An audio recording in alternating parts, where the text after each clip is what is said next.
बिहार में नामांकन की प्रक्रिया पूरी होते ही बगावत का बम फूट पड़ा है। दूसरे चरण के लिए 122 सीटों पर नामांकन का काम पूरा हो चुका है, लेकिन उससे पहले ही बीजेपी में बड़ी बगावत हो गई। पूर्व केंद्रीय मंत्री ने ही पार्टी और गठबंधन के नेताओं के खिलाफ मोर्चा खोल दिया, लेकिन बगावत करने वाले बीजेपी नेता पर बीजेपी हाईकमान कोई कार्रवाई नहीं कर रहा है। ऐसे में सवाल उठ रहे हैं कि कहीं इस बगावत के पीछे मोदी और शाह का कोई प्लान तो नहीं है, क्योंकि केंद्रीय मंत्री आरके सिंह हो या फिर बीजेपी के दूसरे दिग्गज नेता, निशाने पर जेडीयू के ही उम्मीदवार दिखाई दे रहे हैं। और यही कारण है कि बीजेपी हाईकमान भी अपने बागी नेताओं पर कार्रवाई नहीं कर रहा है, लेकिन इसका नुकसान गठबंधन और बीजेपी को भी होता दिखाई दे रहा है। तो कैसे चुनाव में फंस गई है बीजेपी और पार्टी के दिग्गज नेता की बगावत ने कैसे बिगाड़ दिए बिहार एनडीए के समीकरण, आज हम अपनी इस स्पेशल रिपोर्ट में करने जा रहे हैं इसी सवाल पर बात। नमस्कार, मैं हूं अंशिता। बिहार चुनाव के बीच में दिवाली के दिन बीजेपी के कदावर नेता और पूर्व केंद्रीय मंत्री आरके सिंह ने एक वीडियो जारी कर बड़ा बम फोड़ दिया। आरके सिंह ने एक वीडियो जारी कर बिहार के लोगों को दिवाली की शुभकामना तो दी, साथ ही चुनाव में अपराधी पृष्ठभूमि और दागी उम्मीदवारों को हराने की भी अपील कर डाली। अब खास बात यह है कि इस लिस्ट में बिहार के डिप्टी सीएम और बीजेपी के कदावर नेता सम्राट चौधरी का भी नाम है। और इसके साथ ही आरके सिंह ने मोकामा से एनडीए प्रत्याशी अनंत सिंह, मोकामा के ही आरजेडी प्रत्याशी और सूरजभान सिंह की पत्नी वीणा देवी, नवादा से एनडीए के बाहुबली और दागी राजबल्लभ यादव की पत्नी विभा देवी, सिवान के रघुनाथपुर से आरजेडी के टिकट पर चुनाव लड़ रहे शाहबुद्दीन के बेटे उसामा, जगदीशपुर से जेडीयू उम्मीदवार भगवान सिंह कुशवाहा, संदेश से जेडीयू उम्मीदवार राधाचरण साहा और संदेश से ही आरजेडी उम्मीदवार और अरुण यादव के बेटे दीपू राणावत को निशाने पर ले लिया है। अब आरके सिंह ने जो ये नाम लिए, जिनके बारे में अभी हमने जिक्र किया, उस लिस्ट में आरजेडी के उम्मीदवारों के नाम भी शामिल हैं, बीजेपी के लोगों के भी नाम शामिल हैं, लेकिन जिन लोगों का उन्होंने विरोध का ऐलान किया है, यानी सबसे ज्यादा अगर किसी पार्टी के नाम है और सबसे बड़ी संख्या अगर किसी पार्टी के उम्मीदवारों की है तो वो है जेडीयू।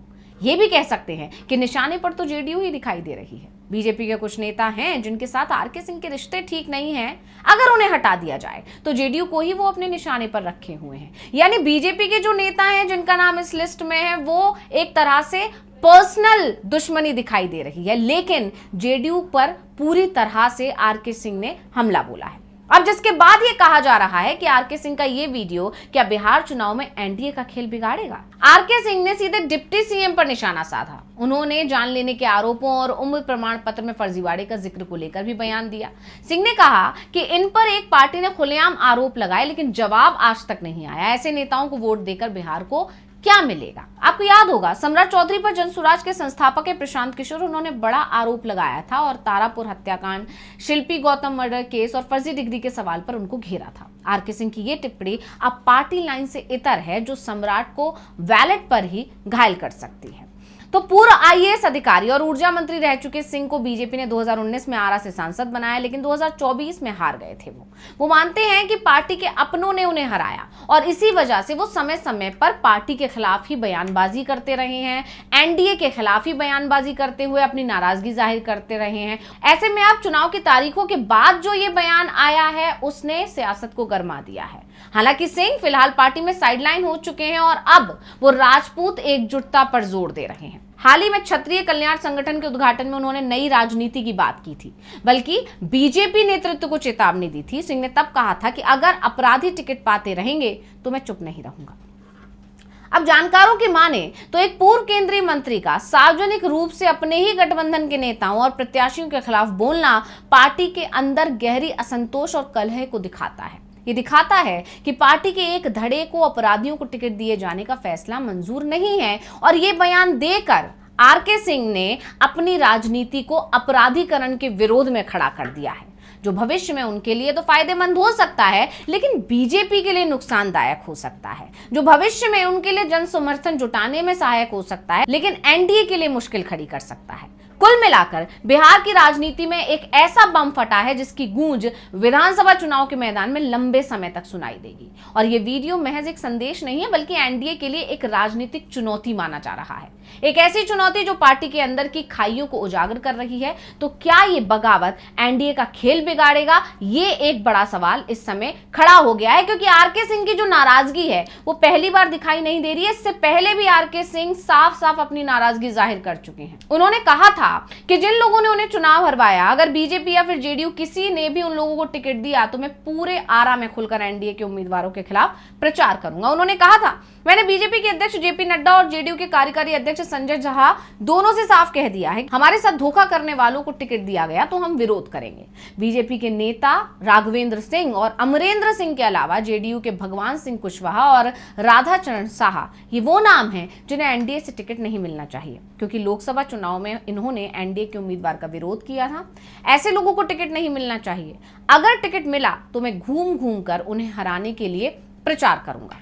अब आरके सिंह ने जेडीयू के जिन दो नेताओं को टिकट नहीं देने की डिमांड की थी, उसे जेडीयू ने पूरी तरह से खारिज कर दिया, क्योंकि जेडीयू ने जगदीशपुर सीट से भगवान सिंह कुशवाहा को भी टिकट दिया और संदेश से राधाचरण साहा को भी उम्मीदवार बना दिया।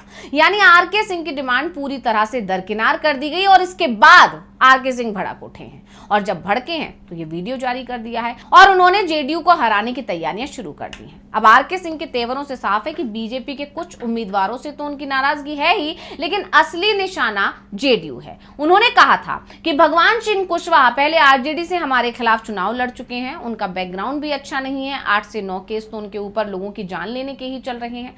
वो आजकल जेडीयू में है, उसको जेडीयू ने एमएलसी बना दिया और अब सुनते हैं कि टिकट देने जा रही है। इसी तरह से राधाचरण साहब, वो भी जेडीयू से हैं, उनका नाम मशहूर है कि ड्रग माफिया हैं। ईडी ने उनको पकड़ा था, उनको भी एमएलसी बनाया गया है, उनको भी सुनते हैं कि टिकट देने जा रही है जेडीयू। तो हमने संजय झा से कहा है कि ये हमारे खिलाफ काम किया है, इसको आप टिकट देंगे तो हम इसके खिलाफ प्रचार करेंगे। आरके सिंह ने जेडीयू को काफी समय पहले ही अल्टीमेटम दे दिया था, लेकिन जेडीयू ने आरके सिंह की बात नहीं मानी। तो अब आरके सिंह ने तेवर दिखाना शुरू कर दिया है। और अब हम बात आरके सिंह की भी कर लेते हैं कि आखिर उनकी बगावत से बीजेपी, जेडीयू या कहें कि पूरा एनडीए इतनी चिंता में क्यों दिखाई दे रहा है। आप जानते ही हैं आरके सिंह राजपूत समाज से आते हैं, जिनकी आबादी बिहार में करीब 5% है।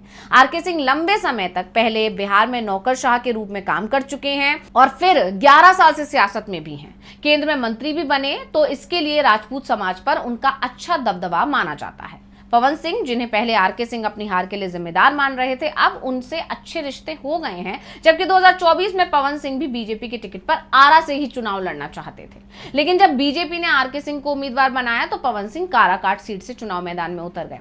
ये सीट एनडीए ने उपेंद्र कुशवाहा की पार्टी आरएलएम को दी थी और कुशवाहा खुद यहां से चुनाव लड़ रहे थे। कुशवाहा को उम्मीद थी कि बीजेपी के समर्थन के चलते उन्हें राजपूत वोट आसानी से मिल जाएगा, लेकिन ये वोट आरके सिंह का ही कोर वोटर है, तो ऐसे में आरके सिंह के पाले में चला गया और कुशवाहा चुनाव हार गए। और इसका असर आरा सीट पर भी दिखा, जब आरा में कोयरी समाज ने बीजेपी उम्मीदवार को वोट नहीं दिया, जिससे आरके सिंह कमजोर पड़ गए। कोयरी और राजपूत समाज की लड़ाई का असर सिर्फ आरा और काराकाट पर नहीं दिखा, बल्कि सासाराम और बक्सर के साथ औरंगाबाद पर भी दिखा, जहां एनडीए उम्मीदवार की हार हुई।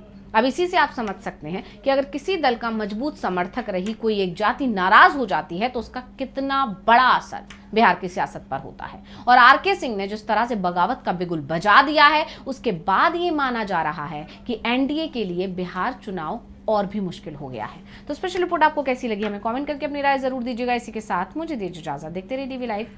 नमस्कार।